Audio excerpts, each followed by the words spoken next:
Hey, Tone. Oh, you know Hey, what? Miguel. I didn't do it. I'm going to do it right now as we talk, as people see the magic behind I'm pulling the curtain back so that they can see the magical transformation of our names because I can do that. Because we're Okay. so busy talking about sleep deprivation that I was too tired to Yeah. remember. That's fine. Uh, That's fine. So, how was how was your week? how was my week? Well, hmm, it was okay. My week was pretty well. I've been yesterday I went to work and I was kind of useless because they had this training going on for a new segment in the show that we're doing now. Right. So they thought might be good to add something to spice it up a little bit. So I like, okay, whatever.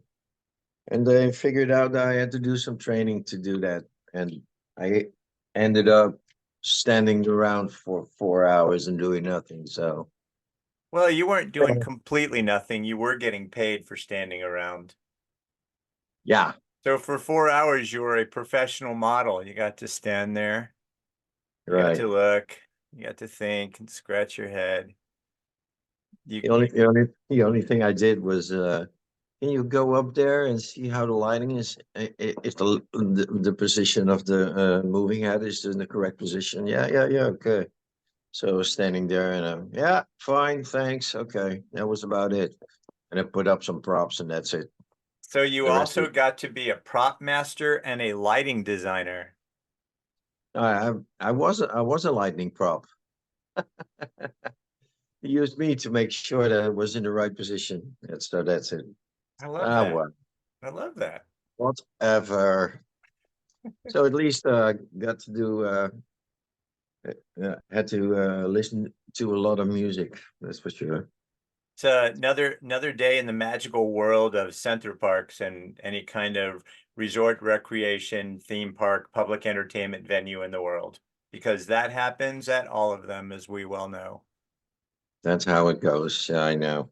Yeah, that's Yeah, it's not always glitz and glamour. That's for no, sure. no. In fact, that's a really helpful thing to point out that yeah, for those of you who go to work at a theme park or a resort or recreation facility, any place like that, when you're doing a show, don't be surprised if the show changes overnight and they expect you to figure everything out on your own or with a minimal amount of time. Also, don't be surprised if a new show director comes in or a new stage manager comes in and wants to start changing things. That is referred to in the industry as the thumbprint syndrome. They want to come in and put their thumbprint on it, and Thumbprints, yes. and they believe they know better than the mind that came before them. And I'm not saying that's not the case. Sometimes they do, but other times, man, if the wheel is rolling perfectly because the wheel is round and round, don't change it. Don't Exactly. don't change it. Don't don't reinvent the wheel. Thank you. Thank That's you. exactly what it is. Yeah, I know.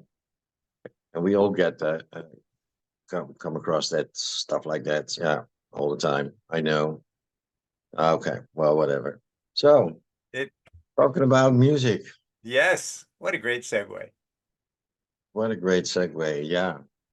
We So were I was wondering how was your music taste developed over the years from being a young guy and you came across whatever music and then so that's it, a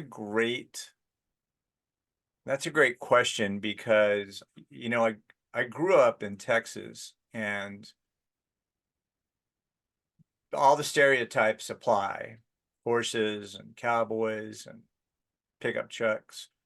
And I liked country music, but I also grew up with rock and roll. And right, I had exposure to both of those at the same time. And I'm no I'm no whiz at music theory, and certainly am not a music historian, but seeing, I like to tell people, if you enjoy music and you enjoy theater, if you ever get the opportunity to see a musical called Million Dollar Quartet, you should. And the Million Dollar Quartet is it's a musical based on a real life event that took place. Sam Phillips, who was the owner of Sun Records, which was a promotional studio back in the what 40s, 50s, 60s. Yeah. Anyway, at one point he represented Carl Perkins, Jerry Lee Lewis, Johnny Cash, and Elvis Presley. And a bunch of Okay. others. And the musical is based on the night the four of them all happened to be in the studio together and did an impromptu jam session. And what's fascinating is the announcement made before the show is, ladies and gentlemen, these boys ain't faking it, they're making it. They play, they look, they sound like the musicians they're representing. And I think when you listen to certain types of country music, when you listen to rockabilly, which is kind of a mix between the two, when you listen Right. to jazz, when you listen to any of those kinds of music, you can hear deep influences for much of the rock and roll and other music that we understand today. And you see all the time musicians who will cross genres. Tone and I were talking about Jimmy Buffett, and Jimmy Buffett started out trying to make his name in country music, but nobody nobody was interested. Promoters weren't interested. Radios and radio stations weren't interested. No one wanted to represent this guy. So, he kept playing the music and writing the songs that he wrote, and he's an amazing storyteller. You listen to his songs are all these wonderful 2.5 to 4 minute stories. And he just kind of changed. He kind of massaged the way his music sounded and the way he presented. And he basically created this new genre of music and gave birth to an entire following of people called parrot heads. Uh, but Parrot hats. Yeah, I heard that before. Yeah. yeah, Interesting. that's how music influences people. I love classical music. I love uh, uh, classical music that comes from thematic classical music, stuff that comes from film and TV projects, stuff like that is incredible. And naturally, I love musicals because that's the theater in me. Right. But So, I was wondering, if I look back in my childhood when I was a young guy, and I kind of got lucky, or my generation got lucky because we had this big benchmark, musical benchmark. It went together with movie, and there's only three words: Saturday Night Fever yes, and Grease. Does it ring a bell? What they for me both that was they a both they for me both for bring yeah, absolutely. that was a big deal for me personally. Well, Back in the day. it created a movement not only of music, because Yeah, it became a this is a snapshot of what's happening in New York and other parts of the world where these big clubs exist. And they put it on film. They had incredible dancing, incredible music, and then it kind of took off, and it fed those clubs, and it basically became an informer for, I don't know if zeitgeist is the right word, but it became sort of an informer for the way people dressed, the music they listened to, right. the music they created. And you mentioned also Grease, and I'll add to that the Urban Cowboy, which you may or may not have heard of, but it really brought the urban cowboy front and center. And the urban cowboy is basically anybody who shows up in jeans, boots, and a cowboy hat, and probably goes to a country western place, learns how to line dance, drinks a long neck beer, maybe even takes Yep. on an accent, right? But it And where- also, there was a tremendous amount of incredible music that came out of that. And I would tell people, if you're interested in music that you're going to find you enjoy surprisingly well, listen to the soundtrack of Urban Cowboy, because there's everything there, from straight country to rockabilly and jazz and bluegrass. And that, so and this lets us transition to something else. Oh Brother, Where Art Thou, which I believe is based on Homer's Odyssey, right? And you listen to Really? that music, and you've got some incredible musicians playing music you might not have ever considered listening to. I think that's one of the fun things about the arts, is that they find a Yeah. way to introduce this music to people. Mm. I think I think they still have is not Blue Man Group. Cirque du Soleil has a Beatles show in Vegas, Mm. an entire Cool. show based on that music. Right. That says a Right. tremendous amount about the influence of music on society. So what was your biggest benchmark in music? That you can relate to you as a person, or some things happening in your life, you know exactly the period because of that music was popular at that particular moment. Do you remember? You know, Because what I just said was with Saturday Night Fever. I really that was like the defining moment in my youth, which defined my flavor of music, so to speak.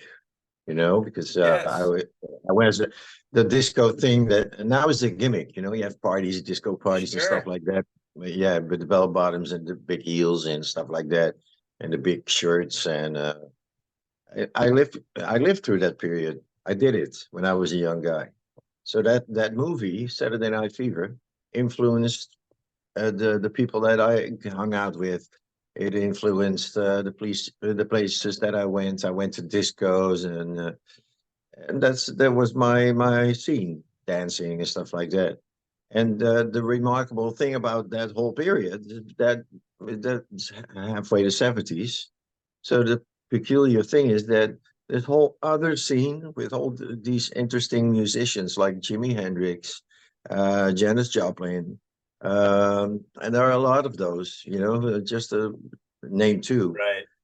They all went completely past me. I didn't notice them at all. I never heard of these people. Isn't that interesting? And later on, I got to know these. Was there a particular music scene that you were drawn into with the There place you there went to and stuff like that? there were several, and I was a late bloomer. Like I said, I grew up with country music. I Yeah. grew up just loving music. I really, even as a child, I would listen to classical music, and I just I just loved that. But I Yeah. remember the first.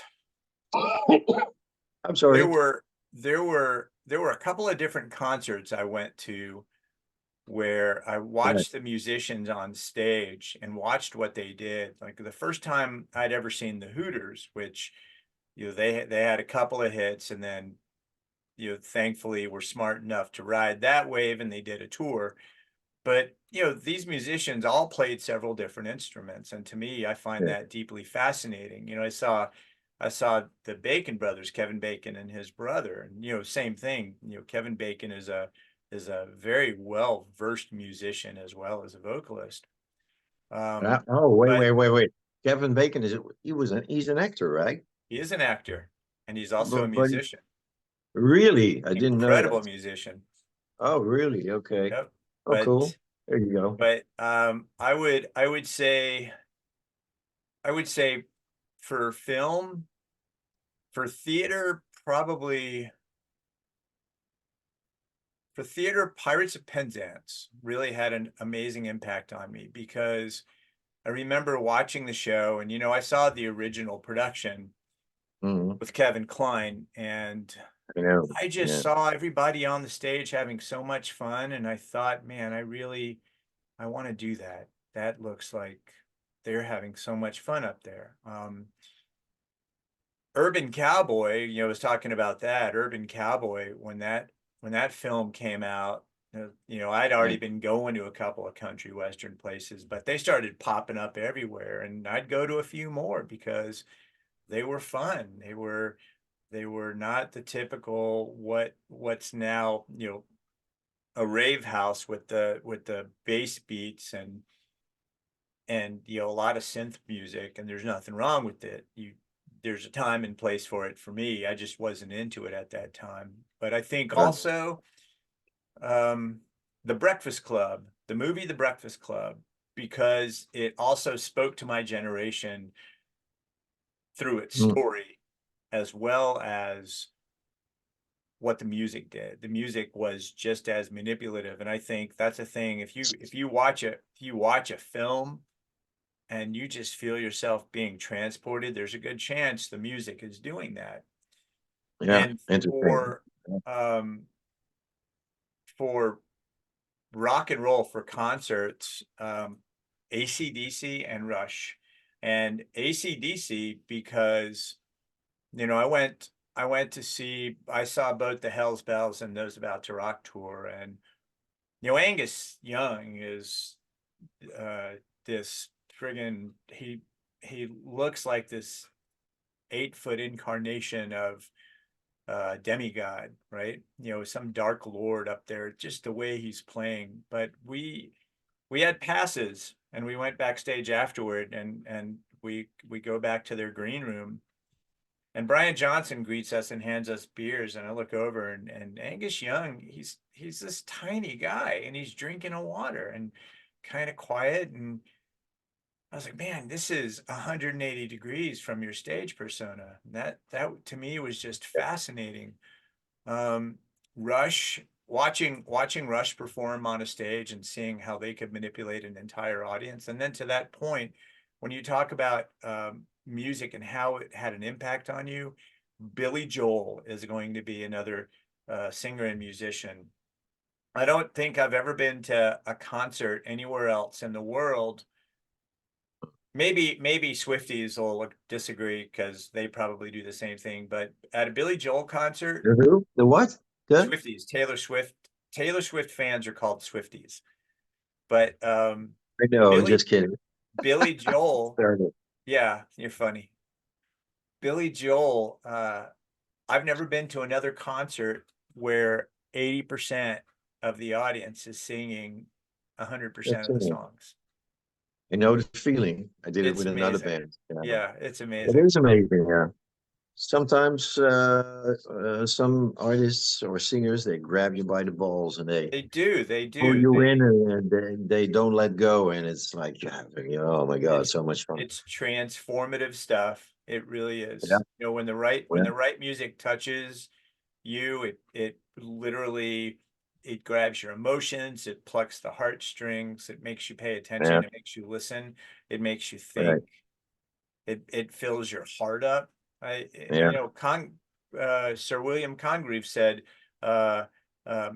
music has the power to calm the savage what do you say, calm the savage breast.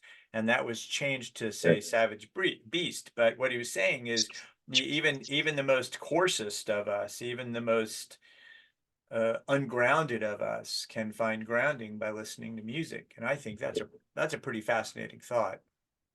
All music can do a lot of stuff with you. Like it can evoke or cause a lot of different emotions as well. It can be Yeah, anger or rage or yeah, peacefulness or anything.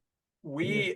we had the chance, as you well know, to create the entrance and exit music at KSM, King Yeah, Solomon's I know. Mines. And I remember when we were putting together the exit music, my thought was I want it to be upbeat because everybody's leaving at this height of having seen this incredible show, Yeah, and I want them to feel high still. I want the music to lift them higher. So we'd have all this upbeat music playing as people left the theater. yeah, and it did. I know that because I was there, and I didn't have a part in that. Do you remember that?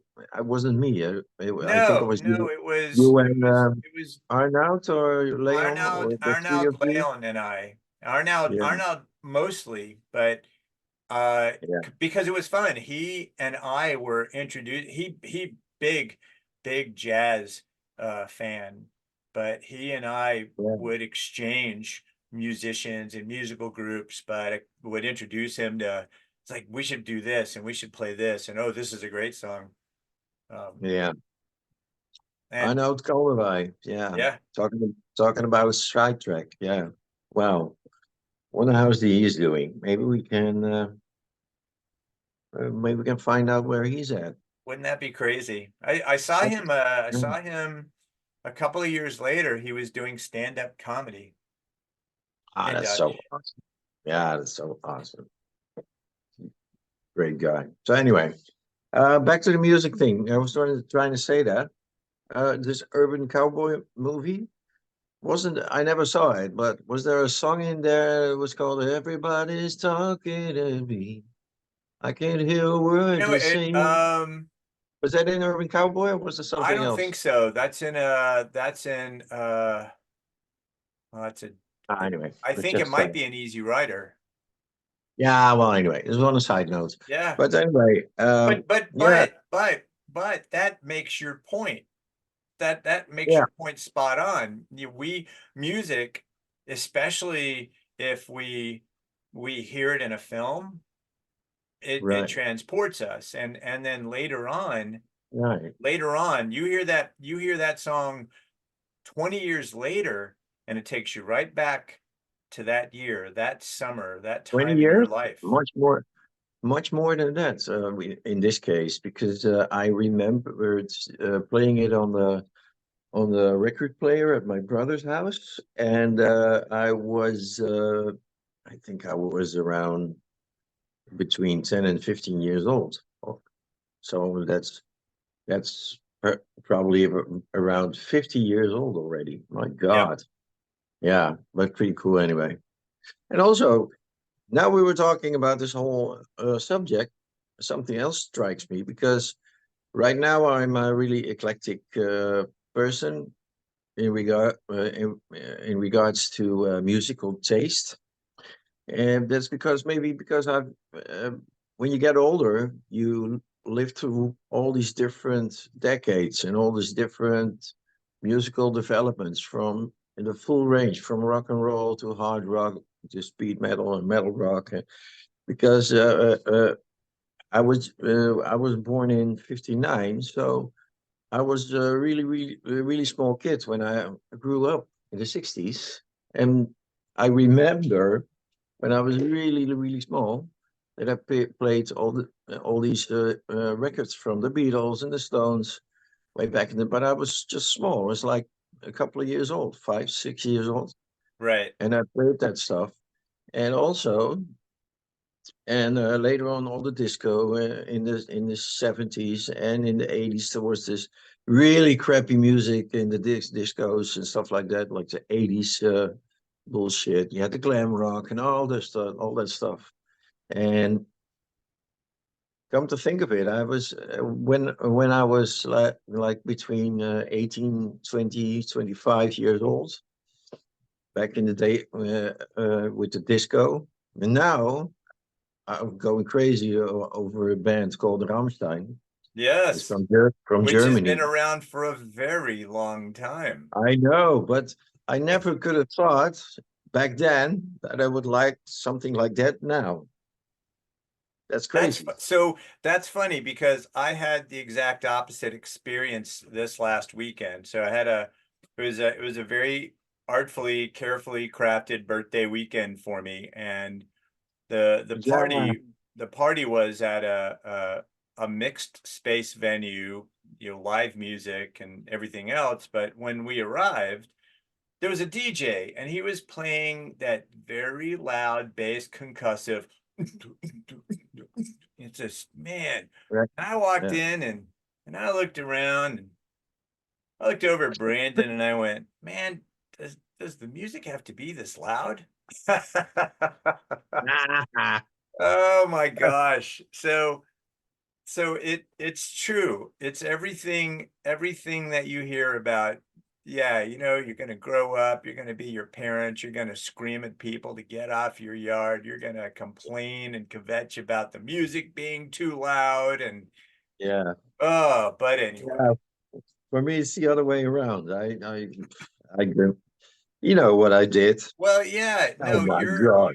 yeah, yeah, music for you, it is in your blood, literally. It is in your blood. And it's, you know, I love music, but Yeah, me too. you have had it grafted into your soul. But still, on the other hand, it might surprise you. Sometimes it's really, really nice. I'm not hearing anything at all. No music, nothing. Just, I'm yep, with you. I'm yeah, with you. I that's, when yeah, you know, I spent all this time in theme parks and I realized when I'd get home, I would need quiet, right?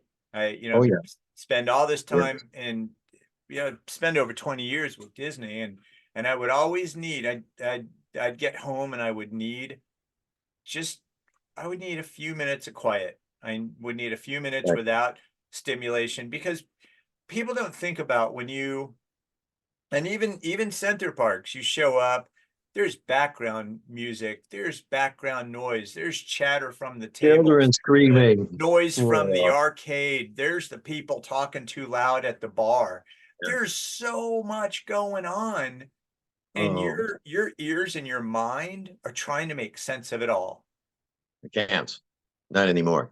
Sometimes I go like, I'm glad I can leave. Really, right? all this noise, and all these children. These big playing things that they have for kids Oh nowadays. yeah, You know what I'm talking about. You have a yeah, small daughter, so you know exactly what I'm talking I about. do. I All these do. kids are up there screaming their asses off. And I can't take it, really. No, I get Too it. much. But to your point, bringing the garden into the conversation, I can't think of a better thing to do, a better space to create than a garden such Yeah, as the one you have and the one that I want to create. true. I've really gotten into tiki bars and spaces like that and Yeah, as I think about what I want to do space wise, I know it's got to be a place where I can recharge my batteries. It's got to be a place where I can relax, where people yep, can relax with me and just take in, the only real present sound in your garden is the water. real water. Yeah, it That's it. is. Yeah, And that's yeah, perfect. it is perfect. Yeah. By the way, I saw something really interesting. Now you're saying about this whole tiki tropical vibe. I saw something online. I'm going to send it to you. You will love it. Yes, And please. since you're living in a tropical area, it's perfect for your tip garden. I can tell you that. It's beautiful. Oh, that's great. I'm going to send it to you. The whole atmosphere, the vibe was really, really nice. I think you will appreciate that and get some inspiration from that. Think of some nice music. You're very inspiring when it comes to ideas and you always know how to plus something. You look at a space and go, "Oh yeah, well you could do this too." And then Oh suddenly yeah, your idea is light years better than yeah, anything I might have conceived. yeah. And it's just I mean, because your mind and the way you look at things is elevated because of your sense of spatial awareness, comportment, and how things go together in a particular space. I do things like that when I'm doing set decorating or building set pieces, things like that. I'm always paying attention to the right. details, and you are too when it comes to gardens, and it shows. Yeah, yeah. but also putting together shows as well. I did it a couple of times, and it's just it's a mindset, I guess. You have to think outside the box. Always try to think outside the box. Correct. And that if you want to create something that's worthwhile, it's always the thing. And when you're finished, and then's the process, and everybody knows that. Everybody in the entertainment industry that creates stuff knows this. It's just to know when to kill your darlings. That's That's right. the That's that's the right. big thing, you know. Yep. You might have a great idea in your head, you work it out, and you go like, That's oh, a that's a this great that's this a great sucks. This that sucks. expression, that Yeah. expression is the first thing that I was told when I got into script writing and when I got into writing books. Right. I was told first thing you have to be Yeah. willing to do is kill your baby. And I Yeah. said, what does that mean? Perfect. You're Right. gonna have these great Perfect. ideas. You're gonna Yeah. have, yeah, but it's not gonna make sense. It's not gonna work. It doesn't mean it'll never work. It just won't work in that situation. And you have to be okay crossing it out, deleting it, doing Right. whatever you need to do. Right. The perfect example in my case was when I made this whole Halloween show for Six Flags back Hmm. then. That was I had it all figured out, man. That was great. It was great. But there was one thing that I had in my mind. I went like, "Oh yeah, I need yeah, kind of a contradiction." It was a really scary stuff in there, so I needed something very nice and lovely and stuff like this. So I went like, "Yeah, I'm gonna write a ballad, Disney style and stuff like that, and we'll put it in." And in the end, when we finished it, and I finished the soundtrack, and I listened to it, I went like, "Oh my God, this is really out of place. We shouldn't do it." And so everybody else who was in the creative process with me, they said, "No, no, it's awesome. We gotta leave it in. It's great." And blah blah. I said, "No, I'm not sure," but I went along with it. And what happened during the show? Every time that started, people walking out every time. Yep. So that's a good. So that was a good lesson for you. I So think, don't listen to other people. Just go yeah, ahead. If you know it's stuff, your gut is telling you something that you may not right? see with your eyes or hear with your ears, but you Yeah, still know, and you can put a finger on it.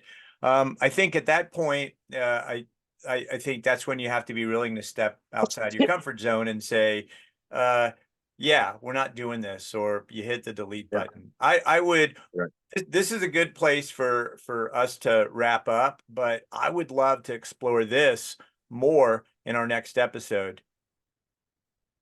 What do you mean with creating stuff? Getting Yes, stuff in, because getting yeah. uncomfortable is a thing no one ever wants to do. And part of that is killing your baby, killing your darling. So Mm, let's I yeah. so stepping outside your comfort zone for music, try listening to something. I've had people say they would never listen to Jimmy Buffett, and then they listen and there's one song, maybe there's a ballad or something else that makes them go, "Oh my gosh, that reminds me of my dad," or "Wow, that reminds me of growing up." So give music a chance because invariably it speaks to you. And even if it's not a Yeah, genre you listen to, I mean, if it's not your jam, we don't listen to all kinds of music. I'll be the first to admit that. But of course. I have pretty diverse music taste, all things Yeah, considered. yeah, yeah. Me too. And that's because of the life that you live and the people you come across and different kinds of music, and you listen to it, and you go like, "Oh, that's not too bad." And Yes. you Yes. go, and you start liking it, and you kind of evolve. Evolve is not the right word, but you take another direction, so to speak. Well, And you expand. yeah, and you come across music that you never really listened to Yeah, before in the same way, or in your mind, something changes, and all of a sudden you're digging it. that's right. That's right. Really interested, yeah. Yeah. Yeah. But Rammstein, that's an overdose of emotion. It's It's it ridiculous. I was just gonna say Rammstein is a great example for you. It's so Rammstein is so intense. that if you go like, oh, let's put it on some music, and you know you want to do it for a longer period of time, you know, you don't want to start with Rammstein because everything is lame after that. Right. Right. That's the feeling it gives me. Yep. And I talk to other people about it, and they say the same. It's That's right. intense. It's like an overdose of all the lucky substance that Yep. go through your head when you listen to music. My God. Yeah. It's it's at this point, ladies and gentlemen, that we're going to wrap this episode. As Tone likes to say, Yeah, like and subscribe and share it with all your friends and have fun. that's right. That's right. Enjoy the We rest are of your day. healthier. We are healthier than cotton candy and sugary sweets, but just as fun. Not healthy at all, no. Not coughing my ass off. So anyway. We will see you on the next episode. Thank you for tuning in and listening or watching, or both. Yeah, and see you the next time. Yeah. Later. Later.